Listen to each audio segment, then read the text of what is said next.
ജില്ലയിൽ വെള്ളപ്പൊക്കം നേരിടുന്നതിനുള്ള പ്രവർത്തനങ്ങൾ ജില്ലാ പഞ്ചായത്തിന്റെ നേതൃത്വത്തിൽ ആരംഭിച്ചുവെന്ന് ആലപ്പുഴ ജില്ലാ പഞ്ചായത്ത് പ്രസിഡന്റ് എ മഹേന്ദ്രൻ പറഞ്ഞു. പ്രവർത്തനങ്ങൾ കാര്യക്ഷമമായി നടപ്പാക്കുമെന്നും ജില്ലാ പഞ്ചായത്ത് പ്രസിഡന്റ് അറിയിച്ചു. ജില്ലയിൽ രൂക്ഷമായി തുടരുന്ന വെള്ളപ്പൊക്കം നേരിടുന്നതിനുള്ള പ്രവർത്തനങ്ങൾ ജില്ലാ പഞ്ചായത്തിന്റെ നേതൃത്വത്തിൽ ആരംഭിച്ചുവെന്ന് ആലപ്പുഴ ജില്ലാ പഞ്ചായത്ത് പ്രസിഡന്റ് എ മഹേന്ദ്രൻ പറഞ്ഞു.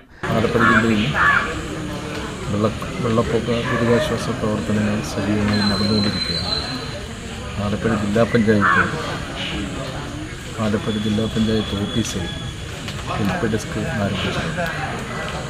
ഏത് സമയത്തും ബന്ധപ്പെടാൻ കഴിയുന്ന രൂപത്തിലേക്കുള്ള ക്രമീകരണമാണ് അവിടെ വരുത്തിയത്. വെള്ളപ്പൊക്കക്കെടുതി നേരിടുന്ന സ്ഥലങ്ങളിൽ ജില്ലാ പഞ്ചായത്തിന്റെ നേതൃത്വത്തിൽ ദുരിതാശ്വാസ പ്രവർത്തനങ്ങൾ നടക്കുന്നുണ്ട്.